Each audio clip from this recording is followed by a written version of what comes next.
ಮೆರವಪುರದೊಳಗೆ ಪಿರಿಯವನೆನಿಸಿದ ಪರಮ ಪುರುಷ ಹರಿಚರಿತೆಯ ಪಾಡೆ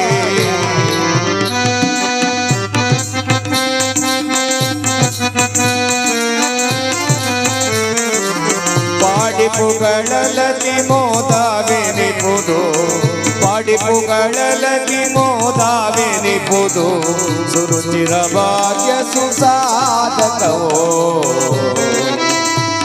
ರಾಮ ರಾಮ ರಾಮ ರಾಮ ರಾಮ ರಾಮ ಸೀತಾರಾಮ ರಾಮ ರಾಮ ರಾಮ ರಾಮ ರಾಮ ರಾಮ ಸೀತಾರಾಮ.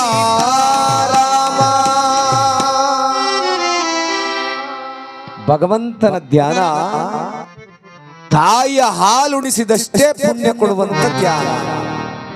ಅದಕ್ಕೆ ದೊಡ್ಡವರು ಹೇಳ್ತಾರೆ, ಭಗವಂತನನ್ನು ನಾವು ಅನುಗಾಲ ಅನವರತ ಪ್ರೀತಿ ಮಾಡಿದರೆ, ಭಗವಂತನ ಧ್ಯಾನವನ್ನು ಮಾಡಿದರೆ ಆ ಭಗವಂತ ನಮ್ಮನ್ನು ಯಾವ ರೀತಿಯಾಗಿ ಕಾಪಾಡ್ತಾನೆ.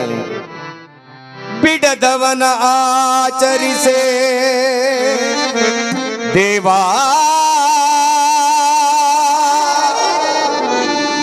ಸಲಹೆನುತ ಬಿಡದವನ ಆಚರಿಸೆ ಧಾವಿಸುತ್ತಲಿ ಬಂದು ಸಲಹುವನು ದೇವಾದಿ ದೇವಾ ದೇವಾ.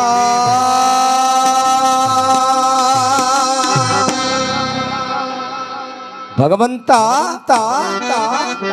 ನಾವನ್ನ ನಿಧಾನವಾಗಿ ನಿಧವಾಗಿ ಮನಸ್ಸಿನ ತುಂಬ ಭಕ್ತಿಯ ರಸವನ್ನಿಟ್ಟುಕೊಂಡು ಅವನನ್ನ ಆರಾಧನೆ ಮಾಡಿದ್ರೆ ಆ ಪರಮಾತ್ಮ ನಮ್ಮನ್ನು ಓಡು ಬಂದು ಸಲುತ್ತಾನೆ.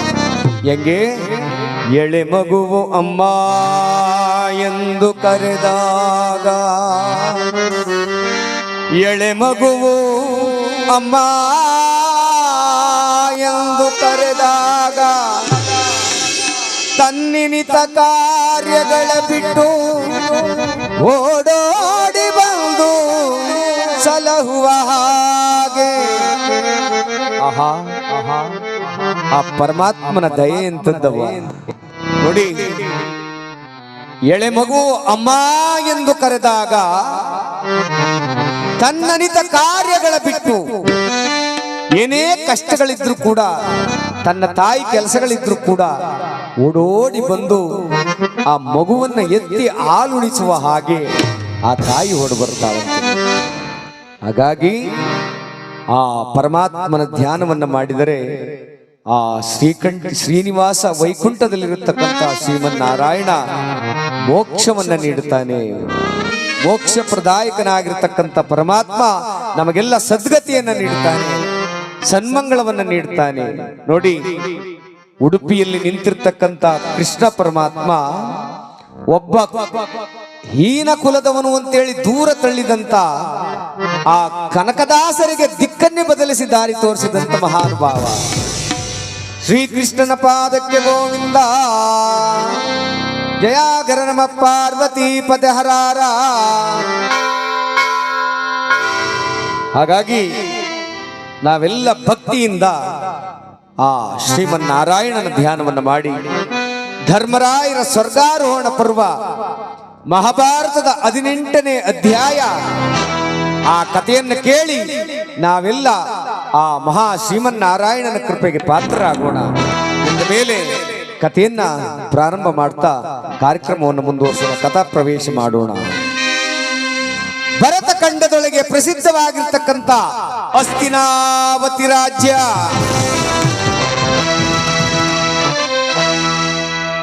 ಹಸ್ತಿನಾವತಿಯನ್ನ ಆಳ್ವಿಕೆ ಮಾಡ್ತಾ ಇದ್ದಾನೆ ಛಲದಂಕ ಮಲ್ಲ.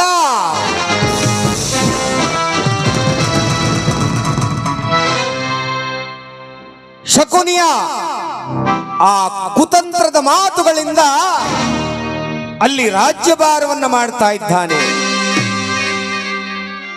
ಪಾಂಡವರು ಜೂಜಾಟದಲ್ಲಿ ಸೋತಿದ್ದಾರೆ. ದ್ಯೂತವನ್ನ ಮಾಡಿ ಸೋತಾಗ ಧರ್ಮರಾಯ ಅವರಿಗೆ ಶಿಕ್ಷೆಯನ್ನು ಕೊಡ್ತಾನೆ. ಏನು ಶಿಕ್ಷೆ?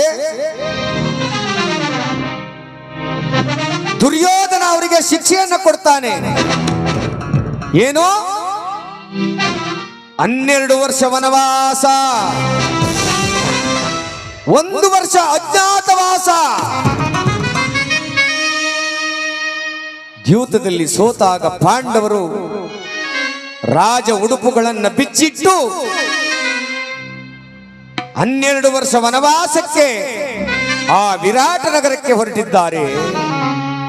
ಇತ್ತ ದುರ್ಯೋಧನ ನನ್ನನ್ನು ಯಾರು ಏನು ಮಾಡ್ಲಿಕ್ಕಾಗುವುದಿಲ್ಲ ಅಂತ ಅಹಂಕಾರದಲ್ಲಿ ತನ್ನ ರಾಜ್ಯಭಾರವನ್ನು ಮಾಡ್ತಾ ಇದ್ದಾನೆ. ಇತ್ತ ಪಾಂಡವರು ವಿರಾಟ ನಗರದಲ್ಲಿ ತಮ್ಮಂದಿರು ನಾರು ಉಡುಪುಗಳನ್ನು ತೊಟ್ಟು ಕಾಡಿನೊಳಗೆ ಅಲೆಯುವಾಗ ಧರ್ಮರಾಯರು ಕೇಳಿದ್ರಂತೆ, ಅಯ್ಯೋ ಧರ್ಮ ಧರ್ಮ ಧರ್ಮ ಅಂತ ಹೇಳಿ ನನ್ನ ಹೆಂಡತಿ ನನ್ನ ತಮ್ಮಂದಿರನ್ನ ಕಾಡು ಪಾಲು ಮಾಡಿಬಿಟ್ಟಿಯಲ್ಲೋ ಧರ್ಮರಾಯ, ಈ ನಿನ್ನ ಜನ್ಮಕ್ಕೆ ಧಿಕ್ಕಾರವಿರಲಿ. ಧರ್ಮರಾಯರು ಆ ಒಂದು ಮರದ ನೆರಳಿನಲ್ಲಿ ಕುಳಿತುಕೊಂಡು ತನಗೆ ತಾನೇ ಶಾಪವನ್ನು ಹಾಕೊಳ್ತಾ ಇದ್ದ. ಶಾಪವನ್ನು ಹಾಕೊಳ್ತಾ ತಮ್ಮಂದಿರ ಕಷ್ಟಗಳನ್ನು ನೋಡಿ ಅನ್ಕೊಂಡ್ರಂತೆ, ನಮಗೆ ಅಖಿಲಾಂಡ ಕೋಟಿ ಬ್ರಹ್ಮಾಂಡ ನಾಯಕನಾಗಿರ್ತಕ್ಕಂಥ ವಾಸುದೇವನ ಆಶೀರ್ವಾದವಿದ್ರೂ ಕೂಡ ಈ ರೀತಿ ವನವಾಸತ್ತ ನಮಗೆ ಬಂತಲ್ಲ ಅಂತ ಹೇಳಿ ಕಣ್ಣೀರಾಗ್ತಾ ಆ ಒಂದು ಶೋಕವನ್ನು ಮಾಡ್ತಾ ಇದ್ದಾರೆ ಧರ್ಮರಾಯರು.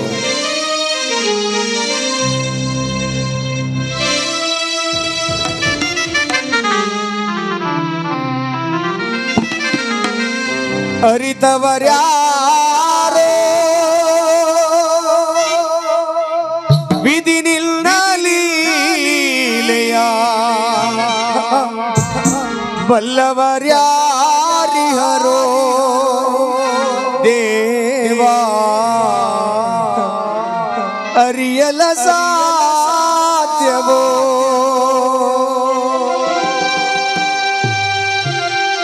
ಶ್ರೀಹರಿ ವಾಸುದೇವ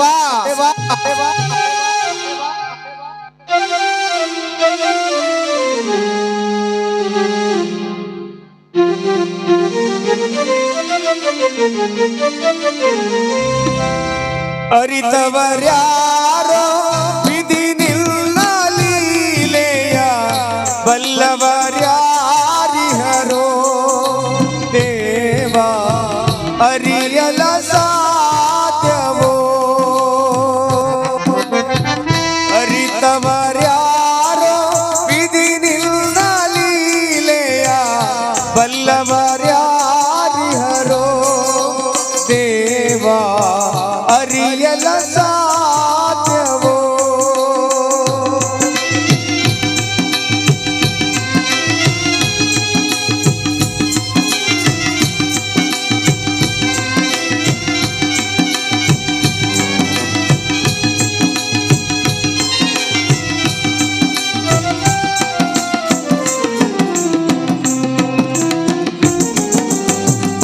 ಮಾನವರಾಗಿ ಜನಿಸಿರುವವರು ಯಾರಾದರೂ ಸುಖಿಯಾಗಿ ಹರೇ.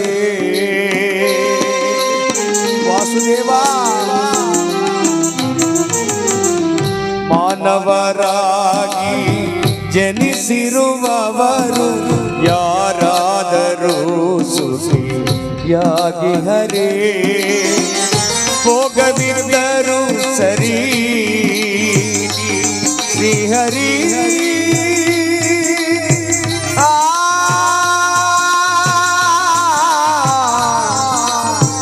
ಶ್ರೀಹರಿ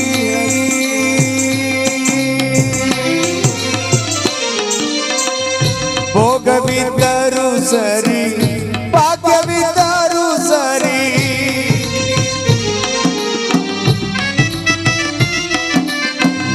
ಭೋಗವಿದ್ದರು ಸರಿ ಭಾಗ್ಯವಿದ್ದರು ಸರಿ. ನೀನಾಡಿಸಿದಂತೆ ಆಡಲೇಬೇಕು.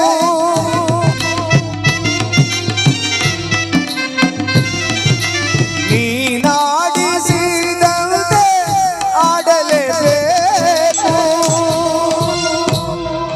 ಆಡಿಸಿ ನಮ್ಮನು ನೀ ನೋಡಿ ನಗಬೇಕು, ಆಡಿಸಿ ನಮ್ಮನು ನೀ ನೋಡಿ ನಗಬೇಕು. ಅರಿತವರ್ಯಾರೋ ವಿಧಿ ನಿನ್ನ ಲೀಲೆಯ, ಬಲ್ಲವರ್ಯಾರಿಹರೋ ದೇವ ಅರಿಯಲ ಸಾಧ್ಯವೋ. ಶ್ರೀಹರಿ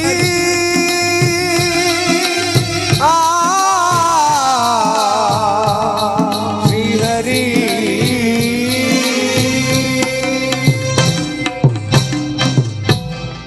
ಭಗವಂತನ ಆಶೀರ್ವಾದವಿದ್ರೂ ಆ ಪಾಂಡವರಿಗೆ ವನವಾಸ ತಪ್ಪಲಿಲ್ಲ. ನೋಡಿ, ನಾವು ಅನ್ಕೊಳ್ತೀವಿ, ನಾವು ಅನ್ಕಣ್ಣಗೆ ಜಗತ್ ನಡೀತಾ ಇದೆ ಅಂತ ನಮ್ಮ ಭ್ರಮೆ ಅಲ್ವಾ ಆನಂದಣ್ಣ? ಆದರೆ ಸತ್ಯ ಏನು ಅಂದರೆ ಭಗವಂತನ ಇಚ್ಛೆಯಂತೆ ನಾವು ನಡೀತಾ ಇದ್ದೀವಿ ಅನ್ನೋದನ್ನು ಎಲ್ಲ ನಾವು ಮರೆತು ಬಿಟ್ಟಿದ್ದೀವಿ. ಭಗವಂತನ ಇಚ್ಛೆ, ಅವನ ಪರಮಾತ್ಮನ ಅನುಗ್ರಹವಿಲ್ಲದೆ ನಾವೇನನ್ನು ಮಾಡಲಿಕ್ಕೆ ಸಾಧ್ಯ ಇಲ್ಲ. ಯಾಕೆಂದ್ರೆ ನೋಡಿ, ಯಾರೋ ಒಬ್ಬನಿಗೆ 12 ಗಂಟೆ ರಾತ್ರಿಯಲ್ಲಿ ಕನಸು ಬಿದ್ದುಬಿಡ್ತಂತೆ. ನೋಡಿ, ಕನಸು ಬಿದ್ದುಬಿಡ್ತಂತೆ. ಏನು ಕನಸು? ಯಮಧರ್ಮರಾಯ ಬಂದು ಅವನ ಕನಸಲ್ಲಿ ಹೇಳದ್ನಂತೆ ಒಂದು ಹುಡುಗನಿಗೆ. ಯಾವ ಹುಡುಗನಿಗೆ? ಇಲ್ಲೇ ರಾಜನಹಳ್ಳಿ ಹುಡುಗನಿಗೆ ಹೇಳದ್ನಂತೆ, ನೋಡಪ್ಪ, ನಾಳೆ 12 ಗಂಟೆಗೆ ನಿನ್ನ ಸಾವು, 11:15 ನಿನ್ನ ಆಸೆ ಏನಿದ್ರು ಪೂರೈಸ್ಕೊಬಿಡಯ್ಯ. 12 ಗಂಟೆ ಕರೆಕ್ಟಾಗಿ ಬರ್ತೀನಿ, ಕೋಣದ ಮೇಲೆ ನೀನು ಎತ್ತಾಕ ಹೋಯ್ತೀನಿ ಅಂತ ಹೇಳ್ಬಿಟ್ಟ ಕನಸಲ್ಲಿ. ಅವನು ನಮ್ಮ ಸುರೇಶ್ನಂಗೆ ಬೆರಗ್ ಬಂದು ಹುಡುಗ, ಏನು 12 ಗಂಟೆಲೆ ಎದ್ಬಿಟ್ಟ ದಢಾರನ್ ಮ್ಯಾಕೆ. ಅಯ್ಯಯ್ಯೋ, ಯಮಧರ್ಮರಾಯ ಬಂದು ಅವತಾರಕ್ಕೆ 12 ಗಂಟೆ ಕರ್ಕೋದನಂತೆ ಏನು ಊರು ತುಂಬ ಹೇಳ್ಕೊ ಬಂದ್ಬಿಟ್ಟ. ಎಲ್ಲ ಸುಮ್ಮನಾದ್ರು, ಏನೋ ಹುಚ್ಚುಮುಂಡದ ಏನೋ ಮಾಡ್ಕತ್ತಾದೆ ಅಂತ ಅಂದ್ಬಿಟ್ಟು ಸುಮ್ಮನಾಗೋದ್ರು. ಬೆಳಿಗ್ಗೆ ಎದ್ದ 11:15 ಗಂಟ್ಲು ಅಳ್ತಾ ಕೂತಿದ್ದ. ಯಾರು? ಆ ಹುಡುಗ. ಯಮಧರ್ಮರಾಯ ಬಂದ 12 ಗಂಟೆಗೆ ಕೋಣನ ಮೇಲೆ. ಚಿತ್ರಗುಪ್ತನ ಕರ್ಕೊಂಡು ಪೈಲ್ನ ಹಿಡ್ಕೊಂಡು, ಮೊದಲನೇ ಹೆಸರು ಇವಂದು ಇದೆ, ರಾಜನಹಳ್ಳಿ ಹುಡುಗಂದು ಹೆಸರದೆ, ಮೊದಲನೇ ಮೇಲೆ ಪೈಲಲ್ಲಿ ಅವನದು ಹೆಸರದೆ. ಫಸ್ಟು ಬಂದರು. ಏನಯ್ಯ, 11:59 ಆಯಿತು, ಇನ್ನೊಂದೇ ನಿಮಿಷ, 10 ಎಮ್ಮೆ ಕೋಣ್ವ ಅಂದರು. ಅದಕ್ಕಂದ, ಸ್ವಾಮಿ, ನಮ್ಮ ರಾಜನಹಳ್ಳಿಲಿ ವಡೆ, ದೋಸೆ, ಬೋಂಡ, ಬಜ್ಜಿ ಸೂಪರಾಗಿ ಮಾಡ್ತಾರೆ ಸ್ವಾಮಿ. ಕಾಪಿಯ ಕುಡಿದ್ಬಿಟ್ರೆ ನೀವು ಯಮಲೋಕದಲ್ಲೂ ಇರೋದಿಲ್ಲ, ನಮ್ಮೂರಿಗೆ ಬಂದುಬಿಡ್ತೀರಿ, ಅಂಥ ಚೆನ್ನಾಗಿ ಕಾಪಿ ಮಾಡ್ತಾರೆ ನಮ್ಮೂರಲ್ಲಿ. ಒಂಚೂರು ಹಂಗೆ ಬೋಂಡ, ಕಾಪಿನ, ಇಡ್ಲಿನೂ ತಿನ್ಕೊಂಡು ಹೋಗ್ರಿ, ಬನ್ನಿ ಸಾಕಾಗಿ ಬಂದಿದ್ರಿ ಅಂತ. ಅವನಿಗೆ ಭಾಳ ಆಶ್ಚರ್ಯ ಆಗೋಯ್ತು ಯಮಧರ್ಮರಾಯನಿಗೆ. ಎಲ್ಲರನ್ನೂ ಕರ್ಕೊಯ್ತೀನಿ, ಒಬ್ಬರು ನನ್ನ ಕಾಪಿ ಕುಡಿ, ಟೀ ಕುಡಿ, ಊಟ ಮಾಡು ಅನ್ನೋದಿಲ್ಲ. ಈ ಪುಣ್ಯಾತ್ಮ ರಾಜನಹಳ್ಳಿನ ಎಷ್ಟು ಒಳ್ಳೆ ಮನ್ಸ, ಕಾಪಿ ಕುಡಿ, ಟೀ ಕುಡಿ ಅಂತ ಅವನೆಲ್ಲ ಅಂದ್ಬಿಟ್ಟು ಕ್ವಾಣ್ಣ ಹಿಡ್ಕೊಂಡು ಹೋಟ್ಲ ಹತ್ರಕ್ಕೆ ಹೋದ್ರು 3 ಜನವೇ. ಯಾರು? ಚಿತ್ರಗುಪ್ತ, ಯಮಧರ್ಮರಾಯ, ಈ ರಾಜನಹಳ್ಳಿ ಹುಡುಗ ಹೋದ್ರು. ಅವನೇನು ಕ್ಯಾಂಟೀನಲ್ಲಿ ಏನು ಒಳ್ಳೊಳ್ಳೆ ಇಡ್ಲಿ, ಬೋಂಡ, ಕಾಫಿ, ಟೀ ಎಲ್ಲ ಕೊಡಿಸ್ಬಿಟ್ಟ. ಯಮಧರ್ಮರಾಯನಿಗೆ ಯಮಲೋಕದಲ್ಲಿ ತಿಂದು ಬೇಜಾರಾಗಿತ್ತು. ರಾಜನಹಳ್ಳಿ ವಡೆ ಬೋಂಡ ಸಖತ್ತಾಗಿತ್ತಲ್ಲ, ಗೋಡೆ ಚೆರಕ್ ತಿರ್ಕಂಡು ತಿಂತಿದ್ರು ಇಬ್ರು. ಯಾರ ನೋಡಿಗಿಟ್ಬಿಟ್ಟರು ಅಂತ. ಫೈಲ್ ಎಲ್ಲಿ ಮಡಗಿದ್ರು? ಆ ಕ್ಯಾಶ್ ಟೇಬಲ್ ಮೇಲೆ ಮಡಗ್ಬಿಟ್ಟು ಆ ಫೈಲ ಇಬ್ಬರು ತಿರ್ಕಂಡು ತಿಂತ ಕೂತಿದ್ರು. ಈ ರಾಜನಹಳ್ಳಿ ಹುಡುಗ ಏನು ಮಾಡ್ದ, ನೋಡ್ದ ಫೈಲ, ಮೊದ್ಲೇಟ್ಗೆ ಅವನ ಹೆಸರೇ ಬರ್ತದೆ. ಬಡ್ಡಿ ಮಕ್ಕಳು ಹತ್ತಕ್ಕೆ ತಿರ್ಕ ಕೂತವ್ರೆ, ಆ ಫೈಲ ತೆಗೆದು ಕೆಳಕ್ಕೆ ಹಾಕ್ಬಿಡುಮ್ಮ, ಆಗ ಮ್ಯಾಲೆ ಯಾರ್ದಿರ್ತದೋ ಅವ್ರು ಕರ್ಕೊಯ್ತಾನೆ, ಸುಮ್ಮನಿರಿ ಬಡ್ಡಿಗಳಿಗೆ ನಾನು ಅಂದ್ಬಿಟ್ಟಿದ್ದೆ. ಅವನೇನು ಮಾಡ್ಬಿಟ್ಟ, ಈ ಹುಡುಗ ಅವನ ಫೈಲ್ ಇತ್ತಲ್ಲ, ಹೆಸರಿತ್ತಲ್ಲ ರಾಜನಹಳ್ಳಿ ಹುಡುಗಂದು, ಆ ಫೈಲ ತೆಗೆದು ಕೆಳಕ್ಕೆ ಹಾಕ್ಬಿಟ್ಟ. ಯಾವ್ದ್ರ ಕೆಳಕ್ಕೆ? ಫೈಲಿನ ಕೆಳಗಿಡ ಇಟ್ಬಿಟ್ಟ. ಯಮಧರ್ಮರಾಯ ತಿಂಡಿ ತಿಂದಾಯ್ತು. ಆಹಾ ಪುಣ್ಯಾತ್ಮ, ರಾಜನಹಳ್ಳಿ ಹುಡುಗ, ನಿಮ್ಮೂರಲ್ಲಿ ಜನ ಸುಖವಾಗಿ ಬಾಳ್ಲಿಕ್ಕನಪ್ಪ. ನೋಡಿಯಾ, ನಿನ್ನ ಆಯುಸ್ ಮುಗಿದೋಗದೆ ಅಂತ ಬ್ರಹ್ಮ ಬರ್ದಿದ್ನಲ್ಲ, ಇವತ್ತು ನಿನ್ನ ಹೆಸರೇ ಇತ್ತು ಫೈಲು, ಕರ್ಕೋಗುಮ ಅಂತ ಬಂದಿದ್ದೆ. ನಿನ್ನ ಊಟ ಉಪಚಾರ ನೋಡಿ ನನಗೆ ಭಾಳ ಆನಂದ ಆಗೋಯ್ತು ಕಣಯ್ಯ, ಖುಷಿಯಾಗೋಯ್ತು. ಇವತ್ತು ನೀನು ಕರ್ಕೋಗೋದು ಬೇಡ, ಮ್ಯಾಲಿಂದ ಯಾರು ಫೈಲಲ್ಲಿತ್ತೋ ಅವ್ರು ಕರ್ಕೋಗುಮ ಅಂತ ಬಂದಿದ್ದೆ. ಮ್ಯಾಲಿಂದ ಕರ್ಕೋಗೋದು ಬೇಡ, ಕೆಳಗಿಂದ ಯಾರ ಹೆಸರು ಇರ್ತದೋ ಅವ್ರನ್ನೇ ಕರ್ಕೋಯ್ತೀನಿ ಅಂತ ಕೈ ಆಗ್ತಾ ಯಮಧರ್ಮರಾಯ. ಬಡ್ಡಿ ಮಗಂದು ಅವನ ಹೆಸರು ಸಿಗ್ಬೇಕಲ್ಲಿ. ಅದಕ್ಕೆ ಧರ್ಮದೇಟಿಂದ ತಪ್ಸ್ಕೋಬಹುದು ಕಣ್ರವ್ವ, ಕರ್ಮದೇಟಿಂದ ತಪ್ಸ್ಕೊಳಕ್ಕಾಗೋದಿಲ್ಲ. ಯಾರಿಗೋ ನಾನು ಅನ್ಯಾಯ ಮಾಡ್ತಾ ಇದ್ದೀನಿ, ಯಾರಿಗೋ ಮೋಸ ಮಾಡ್ತಾ ಇದ್ದೀನಿ ಅಂದರೆ ನನ್ನ ಬೆನ್ನಿಂದಗಡೆ ಕಟ್ಟಿಟ್ಟದೆ. ಅದು ಸಾವು ಹಿಂದ್ಗಡೆ ನಿಂತಿದೆ. ಆ ಸಾವು ಮುಂದ್ಗಡೆ ಬರುವತ್ತಿಗೆ ನಾವೆಲ್ಲ ಒಳ್ಳೇದು ಮಾಡಬೇಕು. ಇಲ್ಲಿ ಧರ್ಮರಾಯರು ತನ್ನ ತಮ್ಮಂದಿರು ಪಾಂಚಾಲಿಯನ್ನ ನೆನೆಸ್ಕೊಂಡು ಕಣ್ಣೀರಾಗ್ತಾ ಇದ್ದಾರೆ. ಕೃಷ್ಣ ಮಾಧವ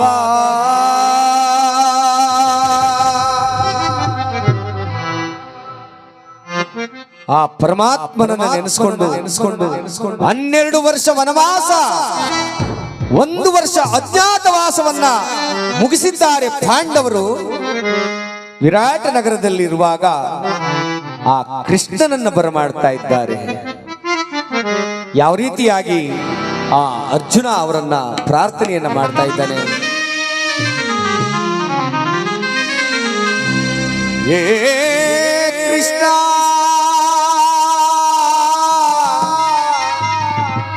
ಮಾಧವ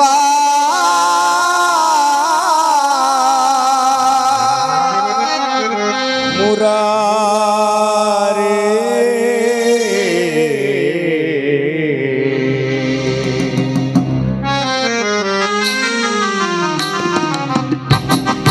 ದರ್ಶನವಾನಿ ತೋರೆಯ ದೇವ, ದರ್ಶನವಾನಿ ತೋರೆಯ, ದರ್ಶನವಾನಿ ತೋರೆಯ ದೇವ, ದರ್ಶನವಾನಿ ತೋರೆಯ. ಪಾಂಡವರೈವರ ಪ್ರಾಣವು ನೀನು,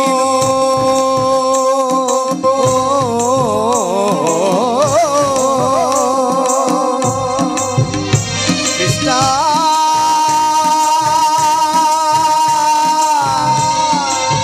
ಮಾಧವ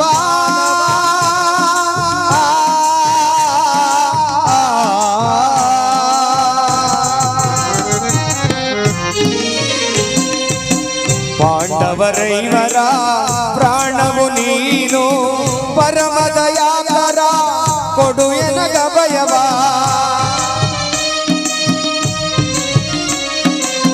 ಪರಮದಯಾಕರ ಕೊಡು ಎನಗ ಭಯವ, ಜೀವವು ನೀನೆಂದು ನಂಬಿಹೆನಯ್ಯ.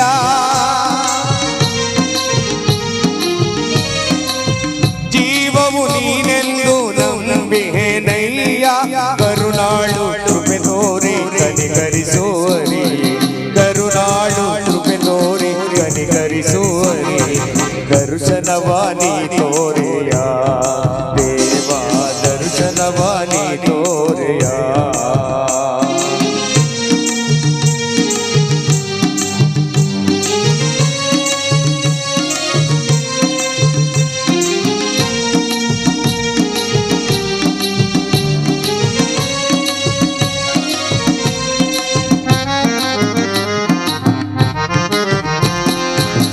ಅರಣ್ಯವಾಸವ ಆಜ್ಞಾನುಸಾರದಿ ಆನಂದದಿ ನಾವು ಕಳೆದೆವು ದೇವಾ.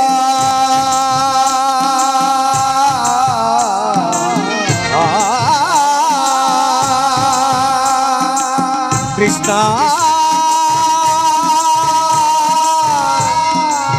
ಮಾಧವ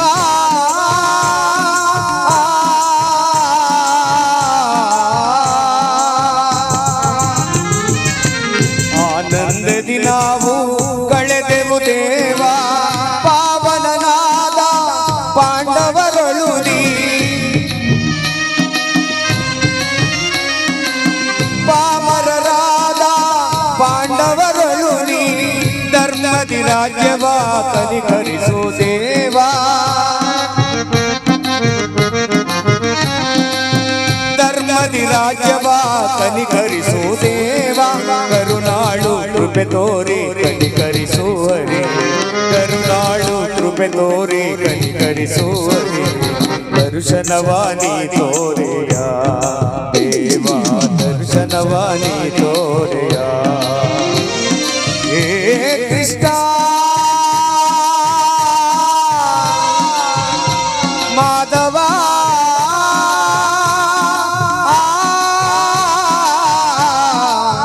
ಕೃಷ್ಣ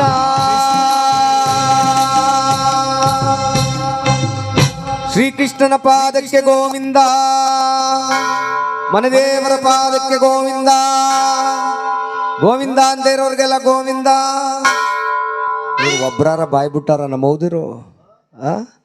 ಹೋಗೋ ನಿನ್ನ ಬಾಯಿಗಿಟ್ಟಾಕ ಯಾವ ಗೋವಿಂದ ಅಂದಿಯೇ ಸಾಕಾಗದೆ ಉಂಡಿ ಅಂತ ಎಲ್ಲರೂ ಬಾಯಿ ಮುಚ್ಕೊಂಡೆ ಕೂತವ್ರೆ. ಬಾಯಿ ಬಿಟ್ಟು ಗೋವಿಂದ ಅಂದರೆ ನಮಗೂ ಒಳ್ಳೇದು, ನಿಮಗೂ ಒಳ್ಳೇದು, ಆ ಸತ್ತವ್ರಿಗೂ ಸ್ವರ್ಗಕ್ಕೆ ಹೋಗೋದು ಅವ್ರಿಗೂ ಒಳ್ಳೇದು. ಭಗವಂತನ ಏನಣ್ಣ ಏನು ಹುಡ್ದಿ ಹೊಗೆ ಹುಡಿ, ಕಡ್ಡೆ ಹುಡಿ ಏನೋ ಕಡ್ಡಿ ಪುಡಿ ಹಾಕೊಂಡವ್ರಿ ಅಂತ ಹೊಗೆ ಹುಡಿ ಇರಲಿ. ಎಲ್ಲೆಡ್ಕೆ ಹಾಕೊಂಡವ್ರು ಹಂಗೆ ದಯವಾಡಿ ಸುಮ್ಮನೆ ಮೆತ್ತಗನಿ ಗೋವಿಂದ ಅಂತ. ಯಾಕೆಂದ್ರೆ ನಗುವಾಗ ಮುಂಚೆ ಕೂತ ಅಂದ್ಬಿಟ್ರೆ ಮುಂದ್ಗಡೆ ಇರೋರಿಗೆಲ್ಲ ಔಷಧಿ ಹೊಡೆದಂಗೆ ಆಗೋಯ್ತೆ. ನೋಡಿ, ಆ ಪರಮಾತ್ಮನ ನಾಮವನ್ನು ಕೇಳುವಾಗ ಹಿಂಗೆ ನಗಬೇಕು, ನಗ್ನಗ್ತಾ ಜೀವನ ಮಾಡಬೇಕು. ಸ್ವಾಮಿ ನಾಮವನ್ನು ನೋಡಿ, ಹಿಂದಿನ ಕಾಲದಲ್ಲಿ ನಮ್ಮ ಅಪ್ಪಾಜಿ ಹಿರಿಯರು ಹಿಂದ್ಗಡೆ ಕೂತಿದ್ದಾರೆ, ಬೆಳಗಾನ ಕೂತ್ಕೊಂಡು ಕತೆ ಕೇಳ್ತಿದ್ರು. ಶ್ರೀರಾಮರ ಚರಿತ್ರೆ, ಧರ್ಮರಾಯರ ಚರಿತ್ರೆಯನ್ನ, ಲವಕುಶರ ಚರಿತ್ರೆಯನ್ನ ಭಾಳ ಬೆಳಗಾನ ಕೂತ್ಕೊಂಡು ಕೇಳ್ತಿದ್ರು. ಈಗ ಇನ್ನು ಹೊತ್ತು ನೋಡಬೇಕು ನೀವೇ. ಹೋಗ ನೀನು ಹಳೆ ದಾಸಯ್ಯ, ಯಾವ ಕತೆ ಮಾಡ್ತಾಯ ನೀನು, ಯಾವ ಹರಿಕತೆ ಮಾಡಿ ಯಾವ್ದಾರ ಚಿತ್ರಗೀತೆ ಹೇಳೋದು ಬಿಟ್ಬಿಟ್ಟು ಹರಿಕತೆ ಮಾಡ್ಕೊ ಕೂತವನೆ ಅಂತ ನನ್ನೇ ಬೋದ್ಬಿಟ್ಟು ಹಿಡ್ದೊಂಡೈತಾರೆ. ಬಂದಾಗ್ಲಿ ಹೇಳದ್ನಲ್ಲ ಹುಡುಗ, ಅಣ್ಣ ಅಳ್ಳಾಡ್ಸಾಡೋಣ ಅಂದಿದ್ದ, ಅದೆಷ್ಟೊತ್ತು ಕಲ್ ತಗೊಂಡು ನಿಂತ್ಕೊಂಡನೋ ನಾನು ಆಡದೆ ಹೋದ್ರೆ. ಮಕ್ಕಳಿಗೆ ಅಂತರ್ದವು. ನಮಗೆ ದೇವ್ರ ಧ್ಯಾನ ಮಾಡಿ ಏನೋ ಅವ್ರನ್ನ ಸ್ವರ್ಗ ಸೇರಿಸೋಣ ಅನ್ನುವಂಥ ಆಸೆ ನಮ್ಮದು ಅಲ್ವಾ.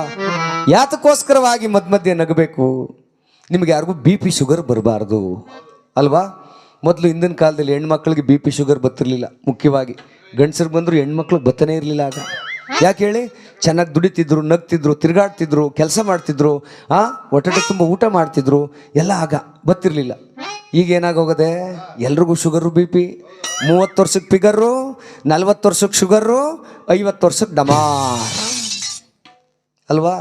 ಆಮೇಲೆ ಏನಾರ ಬದುಕಿದ್ರೆ ಅದು ಬೋನಸ್ ಅನ್ಕೋಬೇಕು ನಾವೇ. ನೋಡಿ, ಹಿಂದಿನ ಕಾಲದಲ್ಲಿ BP ಶುಗರ್ ಬರದೇ ಇದ್ದಂಗೆ ಏನು ನೋಡು, ಹೆಣ್ಣುಮಕ್ಕಳು ಎಷ್ಟು ಚೆನ್ನಾಗಿದ್ರು ಅವಾಗ ಅಂದರೆ ವಾಕ್ ಯಾರೂ ಹೋಯ್ತಿರ್ಲಿಲ್ಲ, ವಾಕ್ ಮಾಡ್ತಿರ್ಲಿಲ್ಲ ಯಾರೂ.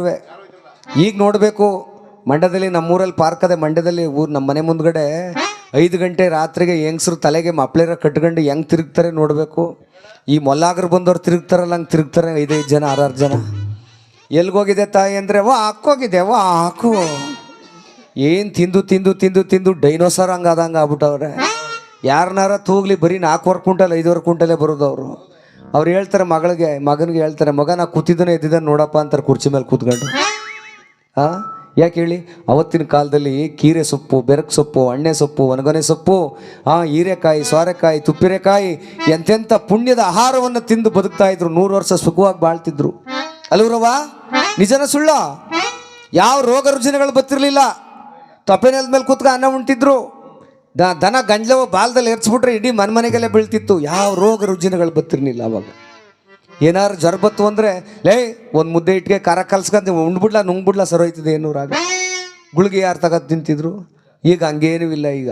ಈಗ ಎಲ್ಲರ ಮನೇಲೂ ಈಗ ರಾಗಿ ಮುದ್ದೆ ಬಿಟ್ಬಿಟ್ಟವ್ರೆ, ಚಪಾತಿ ಬಿಟ್ಬಿಟ್ಟವ್ರೆ, ಈಗ ರಾಗಿ ರೊಟ್ಟಿ ಬಿಟ್ಬಿಟ್ಟವ್ರೆ, ಇದು ಜೋಳದ ರೊಟ್ಟಿ ಬಿಟ್ಬಿಟ್ಟವ್ರೆ. ಈಗೇನು ತಿನ್ನೋದು ಕಲ್ತ್ಕೊಂಡವ್ರೆ, ಈಗೆಲ್ಲ ಬರೀ ಗೋಬಿ ಮಂಚೂರಿ ತಿನ್ನೋದು ಕಲ್ತ್ಕೊಂಡವ್ರೆ. ಅಯ್ಯೋ, ಯಾರೊಬ್ಬರು ನೋಡು ಸಂಜೆ 5 ಗಂಟೆ ಆಯಿತು ಅಂತ ಅಂದರೆ ಆ ಚರಂಡಿ ತಾವು ಅಲ್ಲಿ ಏನಾರ ಮಾಡಿರಲಿ ಅಲ್ಲೇ ನಿಂತ್ಕೊಂಡು ತಿಂತಾ ಇರ್ತಾರೆ. ಅವು ದೂರಕ್ಕೆ ನೋಡಿದ್ರೆ ಆ ಗೋಬಿ ಮಂಚೂರಿ ಹೆಂಗೆ ಕಾಣ್ತಾವೆ ನೋಡ್ಬೇಕು ನೀವು. ಕಕ್ಕಾಸ್ನ ಉಂಡೆ ಕಂಡಂಗೆ ಕಾಣ್ತಾವೆ ಅವು.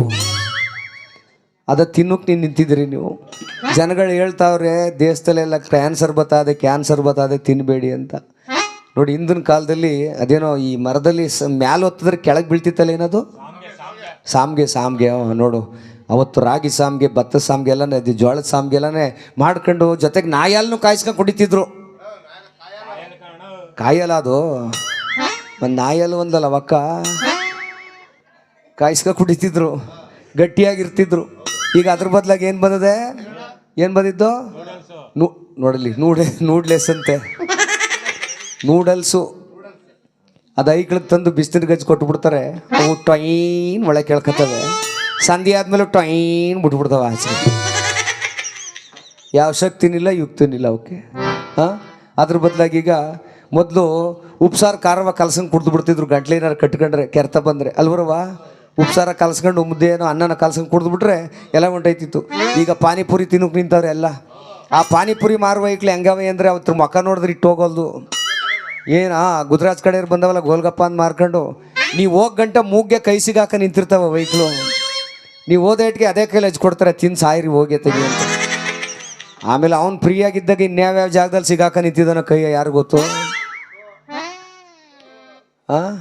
ಇನ್ಮೇಲೆ ಯಾರು ತಿನ್ರಿ ನೋಡಮ್ಮ ಪಾನಿಪುರಿಯ. ಅದ್ರ ಜೊತೆಗೆ ಈಗ ಈ ಪಿಜ್ಜಾ ಅನ್ನೋದೊಂದು ತಿನ್ನೋಕೆ ನಿಂತ್ಕೊಂಡ್ರೆ ನಮ್ಮ ಮೋದಿರು. ಪಿಜ್ಜಾ ಹೆಂಗದೆ ಗೊತ್ತಾ, ಅದು ಖಾಲಿ ದೋಸೆ ಮೇಲೆ ನಾಯಿ ವಾಂತಿ ಮಾಡ್ದಂಗದೆ.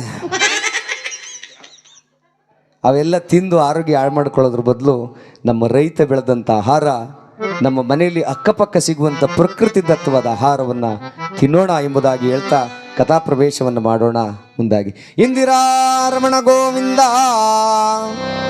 ಆಂಜನೇಯ ವರದ ಗೋವಿಂದ, ಕಾಲಭೈರವನ ಪಾದಕ್ಕೆ ಗೋವಿಂದ, ಜಯಾಗರ ನಮ ಪಾರ್ವತಿ ಪದ ಹರಾರ.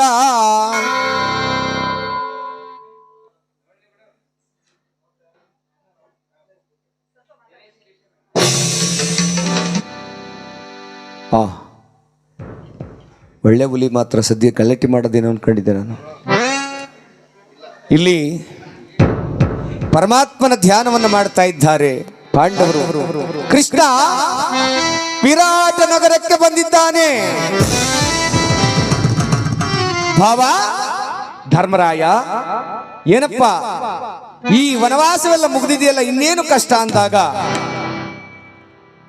ಮಾತಾಡಬೇಡಿ, ಇನ್ನೇನು ಕಷ್ಟ ಅಂದಾಗ ಧರ್ಮರಾಯರು ಕೇಳ್ತಿದ್ದಾರೆ, ಕೃಷ್ಣ ವಾಸುದೇವ. ಪರಮಾತ್ಮನ ಪಾದವನ್ನ ಹಿಡಿದು ಬೇಡ್ಕೊಳ್ತಾ ಇದ್ದಾರೆ. ಆ ದುರ್ಯೋಧನ ಹೇಳಿದಂತೆ 12 ವರ್ಷ ವನವಾಸ, 1 ವರ್ಷ ಅಜ್ಞಾತವಾಸವನ್ನ ಕಳೆದಿದ್ದಾಗಿದೆ. ಇನ್ನು ನಮಗೆ ಬರಬೇಕಾದಂತ ಅರ್ಧ ರಾಜ್ಯವನ್ನು ಕೊಡಿಸಿಕೊಡು ತಂದೆ ಅಂತ ಹೇಳುವಾಗ, ಅಲ್ಲೇ ಇದ್ದಂತ ಭೀಮ ಈ ಪಾಂಚಾಲಿ ಬಹಳ ಕೋಪಿಷ್ಟವಾಗಿ ನೋಡ್ತಾ ಇದ್ದಾಳಂತೆ. ಅಣ್ಣ, ಇವ್ರ ಮಾತನ್ನ ಕೇಳಿ ನೀನು ಸಂಧಾನಕ್ಕೆ ಹೋಗ್ತೀಯಾ? ಇದು ಈ ನನ್ನ ಬಿಚ್ಚಿರುವ ಜಡೆಯನ್ನ ನೋಡಣ್ಣ. ಆವತ್ತು ಆ ತುಂಬಿದ ಸಭೆಯೊಳಗೆ ಆ ದುರುಳ ದುಶ್ಯಾಸನ ನನ್ನ ಸೀರೆಯನ್ನ ಸೆಳೆವಾಗ ಈ ನನ್ನ ಗಂಡಂದಿರೆಲ್ಲ ಷಂಡರಾಗಿ ಕೂತಿದ್ರು. ನಡೆದರೆ ಯುದ್ಧವೇ ನಡೆಯಲಿ ಅಣ್ಣ. ಆ ಗಾಂಧಾರಿ ದೇವಿ, ಆ ದ್ರೌಪದಾ ದೇವಿ ಕೇಳುವಾಗ ಧರ್ಮರಾಯರು ಬಹಳ ಶಾಂತ ಚಿತ್ತರಾಗಿ ಹೇಳ್ತಾ ಇದ್ದಾರೆ, ಭಾವ ಕೃಷ್ಣ, ಏನಾದ್ರೂ ಮಾಡಿ ಯುದ್ಧವಾಗುವುದು ಬೇಡ, ಸಂಧಾನಕ್ಕೆ ಹೋಗಿ ಕೇಳಿ ಬಾಪ ಅಂದಾಗ, ಆಯ್ತು ನಿನ್ನ ಮಾತಿನಂತೆ ನಾನು ಹಸ್ತಿನಾವತಿಗೆ ಹೋಗಿ ಆ ದುರ್ಯೋಧನನ್ನ ಭೇಟಿ ಮಾಡಿ ಆ ಸಂಧಾನವನ್ನು ಕೇಳಿ ಬರ್ತೇನೆ ಅಂತ ಹೇಳಿ ಆ ಪರಮಾತ್ಮ ಹೊರಟಿದ್ದಾರೆ. ಇಂದಿರಾ ರಮಣ ಗೋವಿಂದ. ಹಸ್ತಿನಾವತಿಗೆ ಬಂದ ಕೂಡಲೇ ದುರ್ಯೋಧನ ಆ ಪರಮಾತ್ಮನಿಗೆ ನಮಸ್ಕಾರವನ್ನು ಮಾಡಿ ಅಹಂಕಾರದಿಂದ ಕೇಳ್ತಾ ಇದ್ದಾನೆ, ಕೃಷ್ಣ, ಇಲ್ಲಿವರೆಗೆ ದಯಮಾಡಿಸಿದ ಕಾರಣವೇನು ಕೃಷ್ಣ ಅಂದಾಗ, ದುರ್ಯೋಧನ, ನಿನ್ನ ಚಿಕ್ಕಪ್ಪನ ಮಕ್ಕಳು ನೀನು ಹೇಳಿದ ಹಾಗೆ 12 ವರ್ಷ ವನವಾಸ, 1 ವರ್ಷ ಅಜ್ಞಾತವಾಸವನ್ನು ಮುಗಿಸಿದ್ದಾರೆ. ಅವರಿಗೆ ಕೊಡಬೇಕಾದಂತ ಅರ್ಧ ರಾಜ್ಯವನ್ನು ಕೊಟ್ಟು ಬಿಡಪ್ಪ ಅಂದಾಗ, ಆಗ ದುರ್ಯೋಧನ ತನ್ನ ಗದೆಯನ್ನು ನೆಲಕ್ಕೊಂದು ಸಾರಿ ರಪ್ಪನಪ್ಪಳಿಸಿದ. ಹೇಳಿ ಪಾಂಡವರು ಯುದ್ಧಕ್ಕೆ ಹೆದರಿ ನಿನ್ನನ್ನ ಸಂಧಾನ ರಾಯಭಾರಿಯನ್ನಾಗಿ ಕಳಿಸಿದ್ದಾರೆ ಕೃಷ್ಣ. ಛೇ ಛೇ, ನಡೆದರೆ ಯುದ್ಧವೇ ನಡೆಯಲಿ. ಅರ್ಧ ರಾಜ್ಯಗಳಲ್ಲ, 6 ಊರುಗಳಲ್ಲ, ಒಂದು ಗೋವಿನ ಪಾದದಗಲ ಜಾಗವನ್ನು ನೀಡಲಾರೆ ಎಂದ ಕೃಷ್ಣ ಸಮಾಧಾನ ಚಿತ್ತವಾಗಿ ಹೇಳ್ತಾ ಇದ್ದಾನೆ. ದುರ್ಯೋಧನನಿಗೆ ಹಿತೋಪದೇಶವನ್ನು ಮಾಡ್ತಾ ಇದ್ದಾನೆ. ಬಲ್ಲೆಯ ಇಹಲೋಕ ರಾಜರಾಳಿದ ಮರ್ಮ,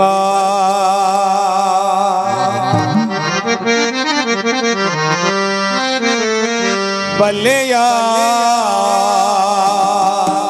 ಇಹಲೋಕ ರಾಜರಾಳಿದ ಮರ್ಮವ, ಮರಳಿ ಭುವಿಗೆ ಬಂದರೆ ಸ್ಥಿರವಿಲ್ಲದ ಮಾನವ ಆಸೆಯೇ ನಿರಾಸೆ.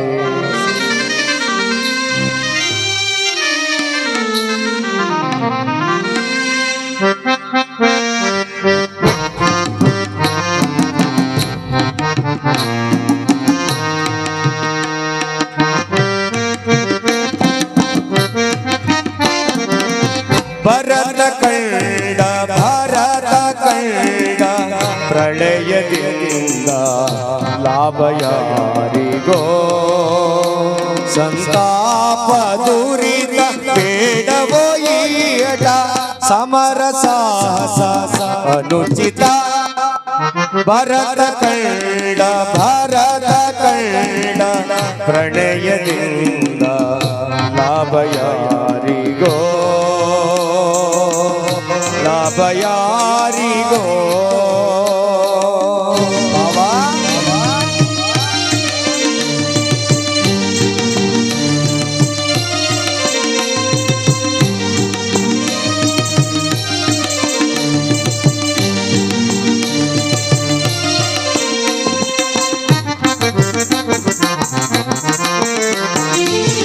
ಅನುಜರೊಡನೆ ದ್ರೋಹವೆಸಗಿ ಭರತ ಭೂಮಿಯಾಳ ಬಯಸಿ, ಅನುಜರೊಡನೆ ದ್ರೋಹವೆಸಗಿ ಭರತ ಭೂಮಿಯಾಳ ಬಯಸಿ, ಬಂಧು ಬಳಗ ಪ್ರಕೃತದಿಂದ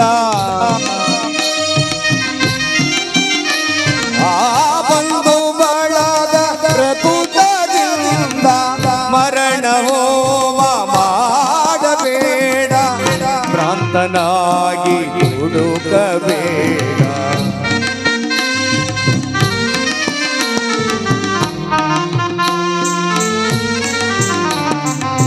ಮರಣ ಹೋಮ ಮಾಡಬೇಡ, ಭ್ರಾಂತನಾಗಿ ಹುಡುಕಬೇಡ. ಭರತ ಕಂಡ ಭರತ ಕಂಡ ಪ್ರಣಯದಿಂದ ಲಾಭ ಯಾರಿಗೋ, ಸಂತಾಪ ದುರಿತ ಬೇಡವೋ ಈಟ, ಸಮರ ಸಾಹಸ ಅನುಚಿತ. ಭರತ ಕಂಡ ಭಾರತ ಕಂಡ ಪ್ರಣಯದಿಂದ ಲಾಭ ಯಾರಿಗೋ,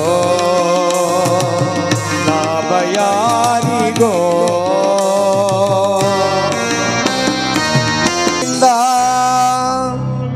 ಆಂಜನೇಯ ವರದ ಗೋವಿಂದ, ಜಯಾಧರ ನಮ ಪಾರ್ವತಿ ಪತೆ ಹರಾರ.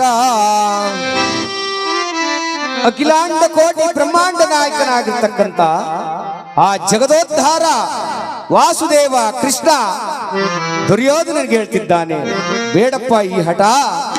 ಯಾಕೆಂದ್ರೆ ಮುಂದೊಂದು ದಿನ ಯಾರು ನಿನ್ನನ್ನು ಕಾಪಾಡಲಿಕ್ಕೆ ಬರದೇ ಇರಬಹುದು. ಅದಕ್ಕೆ ಅವನು ಆ ಕೃಷ್ಣ ಉಪದೇಶವನ್ನ ಮಾಡ್ತಾ ಇದ್ದಾನೆ. ಯಾವ ರೀತಿಯಾಗಿ, ಯದಾ ಯದಾ ಹಿ ಧರ್ಮಸ್ಯ ಗ್ಲಾನಿರ್ಭವತಿ ಭಾರತ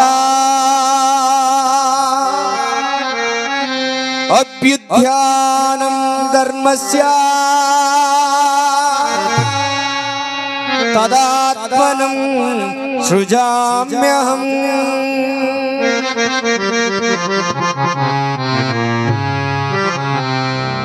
ಪರಿತ್ರಾಣಾಯ ಸಾಧೂನಾಂ ವಿನಾಶಾಯ ಚ ದುಷ್ಕೃತಾಂ ಧರ್ಮ ಸಂಸ್ಥಾಪನಾರ್ಥಾಯ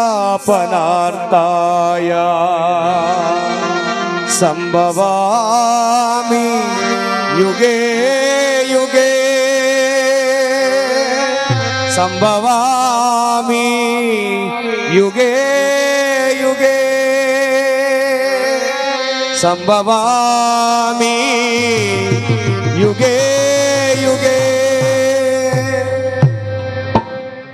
ಯಾವಾಗ ಅಧರ್ಮ ಪ್ರಾರಂಭವಾಗುತ್ತೋ ಮತ್ತೆ ನಾನು ಧರ್ಮ ಸಂಸ್ಥಾಪನೆಗಾಗಿ ಹುಟ್ಟಿ ಬರ್ತೇನೆ ಅಂತೇಳಿ ಕೃಷ್ಣ ಆ ದುರ್ಯೋಧನಿಗೆ ಹೇಳ್ದ. ಅನಿವಾರ್ಯವಾಗಿ ಯುದ್ಧ ನಡಿಲೇಬೇಕಾದಂತ ಅನಿವಾರ್ಯತೆ ಬಂದಿದೆ. 18 ದಿನಗಳ ಕಾಲ ಯುದ್ಧ.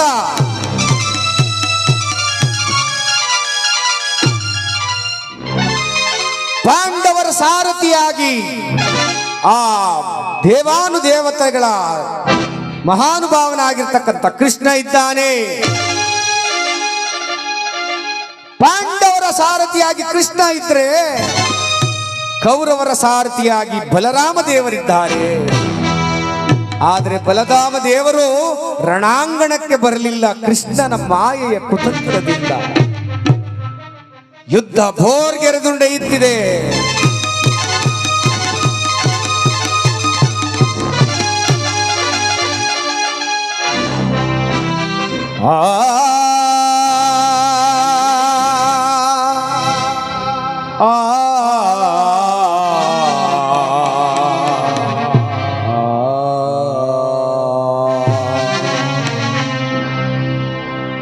ಏನು ಆ ಕುರುಕ್ಷೇತ್ರದಲ್ಲಿ ರಣಭೂಮಿಯಲ್ಲಿ ಹೆಣಗಳ ರಾಶಿ. ಕೌರವರ ಆ ಛಲದಂಕ ಮಲ್ಲನಾಗಿರ್ತಕ್ಕಂಥ ದುರ್ಯೋಧನ ಭೀಮನ ಗದೆ ಹೊಡೆತಕ್ಕೆ ಸಿಕ್ಕಿ ಹೆಬ್ಬಂಡೆಯಾಗಿ ಮಲಗಿದ್ದಾನೆ. ಕೃಷ್ಣ ತನ್ನ ತಂಗಿಯಾಗಿರ್ತಕ್ಕಂಥ ದ್ರೌಪದಿಯನ್ನ ಕರೆದುಕೊಂಡು ಹೋಗಿ ರಣಾಂಗಣದಲ್ಲಿ ತೋರಿಸ್ತಾ ಇದ್ದಾನೆ ಹೆಣಗಳ ರಾಶಿಯನ್ನ. ಕೇಳಿಸ್ಕೊಳ್ಳಿ, ಕೃಷ್ಣ ತನ್ನ ತಂಗಿಗೆ ತೋರಿಸ್ತಾ ಇದ್ದಾನೆ ಹೆಣಗಳ ರಾಶಿಯನ್ನ. ತಂಗಿಯಾದ ಆ ದ್ರೌಪದಿ ಹೇಳ್ತಿದ್ದಾಳೆ, ಅಣ್ಣ ನನಗೆ ಯಾಕಣ್ಣ ತೋರಿಸ್ತಾ ಇದೀಯಾ ಇಷ್ಟೊಂದು ಹೆಣಗಳ ರಾಶಿಯನ್ನ? ಅಮ್ಮ ದ್ರೌಪದಿ, ಇಷ್ಟೊಂದು ಹೆಣಗಳು ಬಿದ್ದಿರೋದಕ್ಕೆ ಕಾರಣ ಆ ಒಂದು ಹೆಣ್ಣಿನ ಕಣ್ಣೀರು. ಯಾರಣ್ಣ ಕಣ್ಣೀರು? ಹೆಣ್ಣಿನ ಕಣ್ಣೀರು ಯಾರ್ದಣ್ಣ ಅಂದಾಗ, ಅಮ್ಮ ನಿನ್ನ ಕಣ್ಣೀರಿನ ಶಕ್ತಿ ಇಷ್ಟೊಂದು ಹೆಣಗಳ ರಾಶಿ ಉರುಳಿದೆ ನೋಡಮ್ಮ. ಯುದ್ಧ ನಡೆಯಲೇಬೇಕು ಅಂತ ನೀನು ಹಠ ತೊಟ್ಟೆಯಲ್ಲ, ಈ ಹೆಣಗಳ ರಾಶಿ ಮಲಗಿದೆ ನೋಡು. ಇತ್ತ ಗಾಂಧಾರಿ ಮಗನನ್ನ ಕಳ್ಕೊಂಡು ಕತ್ತಲೆ ಕೋಣೆಯಲ್ಲಿ ಕಣ್ಣೀರು ಹಾಕ್ತಾ ಇದ್ದಾಳೆ. ತಪ್ಪು ಮಾಡಿಬಿಟ್ಟೆ ಮಗನೇ, ತಪ್ಪು ಮಾಡಿಬಿಟ್ಟೆ.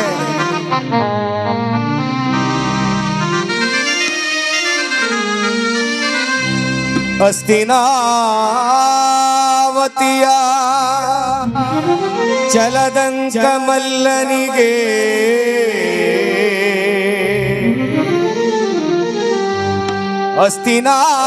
ಹಸ್ತಿನಾವತಿಯ ಚಲದಂಕ ಮಲ್ಲನಿಗೆ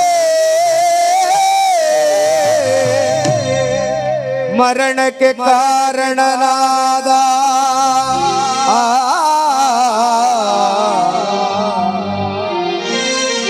ಶ್ರೀಕೃಷ್ಣ ಪರಮಾತ್ಮ.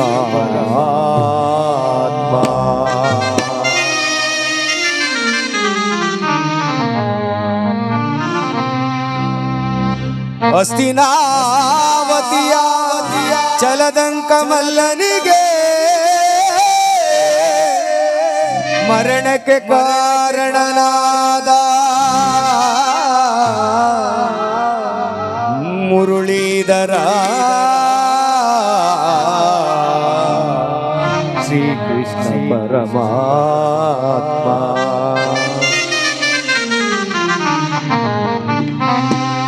ಎಸಗಿದ ಅಪರಾಧ ಅವನು ಕರೆದರು ಬರದಾದ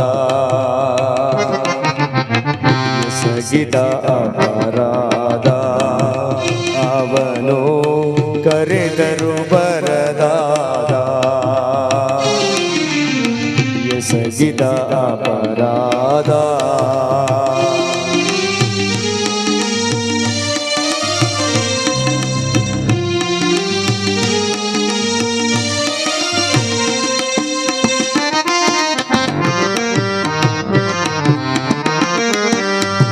ಕುರು ಪಾಂಡವರೊಳು ನಡೆಯದ ರಣವಾ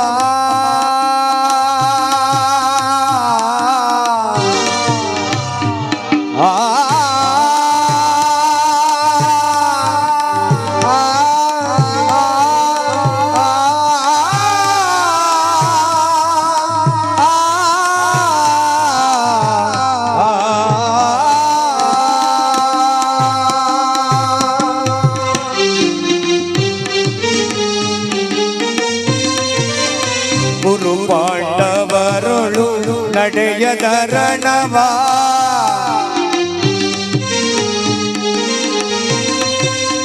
ಗುರು ಪಾಂಡವರೊಳು ನಡೆಯದ ರಣವಾ ಗಾಂಧಾರಿ ದೇವಿಯ ಪ್ರೀತಿಯ ಕುವರ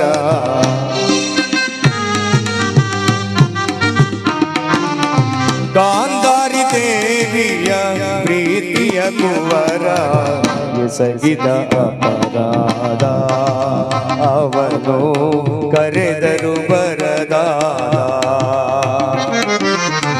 ಎಸಗಿದ ಅಪರಾಧ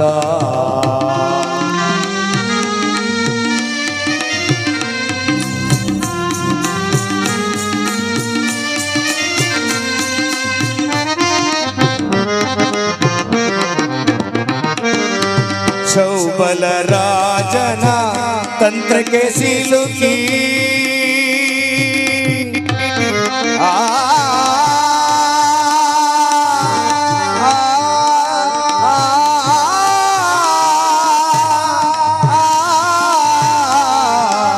ಅಯ್ಯೋ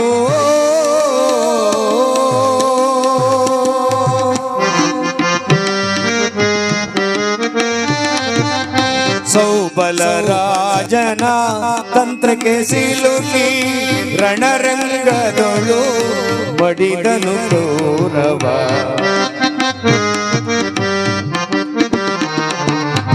ರಣರಂಗದೊಳು ಬಡಿದನು ಕೌರವ ಎಸಗಿದ ಅಪರಾಧ ಅವನು ಕರೆದರು ಬರದಾದ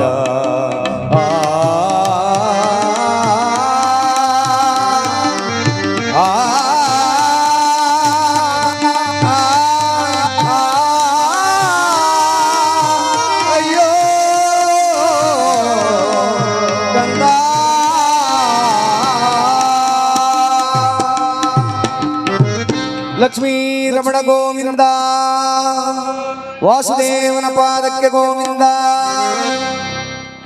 ಕೃಷ್ಣನ ಮಾತನ್ನು ಕೇಳಿದರೆ ಅವತ್ತು ಈ ಕೌರವರಿಗೆ ಸ್ಥಿತಿ ಬರಲಿಲ್ಲ. 101 ಜನ ಮಕ್ಕಳು ಹತರಾಗಿ ಹೋಗಿದ್ದಾರೆ. ಇತ್ತ ಗಾಂಧಾರಿ ಧೃತರಾಷ್ಟ್ರರು ಅನಾಥವಾಗಿ ಆ ಕತ್ತಲೆ ಕೋಣೆಯೊಳಗಡೆ ಕುಳಿತಿದ್ದಾರೆ. ದುರ್ಯೋಧನನ ಹೆಣವನ್ನ ಹದ್ದು ಕಾಗೆ ನಾಯಿ ನರಿಗಳು ಕಿತ್ತು ತಿಂತಾ ಇದೆ. ದುಶ್ಯಾಸನ ಎಲ್ಲೋ ಒಂದು ಮೂಲೆಯಲ್ಲಿ ಅನಾಥ ಹೆಣವಾಗಿ ಬಿದ್ದಿದ್ದಾನೆ. ಪಾಂಚಾಲಿಗೆ ಎಲ್ಲಿಲ್ಲದ ಆನಂದ, ಎಲ್ಲಿಲ್ಲದ ಆನಂದ. ಇತ್ತ ಯುದ್ಧವೆಲ್ಲ ಮುಗಿದಿದೆ. ಪಾಂಡವರಿಗೆ ಹಸ್ತಿನಾವತಿ ರಾಜ್ಯ ಮತ್ತೆ ದೊರಕಿದೆ. ನೋಡಿ ಎಂಥ ಆನಂದ ಇದು. ಅರ್ಧ ರಾಜ್ಯ ಕೇಳಿದ್ರು, 6 ಊರುಗಳನ್ನು ಕೇಳಿದ್ರು, ಹೋಗ್ಲಿ ಅವ್ಯಾವುದು ಕೊಡುವುದಿಲ್ಲ ಅಂದ. ಇಡೀ ರಾಜ್ಯವೇ ಅವರದಾಯ್ತು. ಅದಕ್ಕೆ ತಾಳ್ಮೆ ಹೊಂದಿರಬೇಕು. ಏನ್ ಹೇಳಿ? ತಾಳ್ಮೆ ಇರಬೇಕು. ಮನುಷ್ಯನಿಗೆ ತಾಳ್ಮೆ ಎಷ್ಟು ಮುಖ್ಯ ಅಂದ್ರೆ ಬಹಳಷ್ಟು ಮುಖ್ಯ. ತಾಳ್ಮೆ ಇದ್ದಷ್ಟು ಬಹಳ ಒಳ್ಳೇದಾಗುತ್ತೆ. ತಾಳ್ಮೆ ಇಲ್ಲ ಅಂದ್ರೆ ಏನು ಮಾಡಕ್ಕಾಗುದಿಲ್ಲ.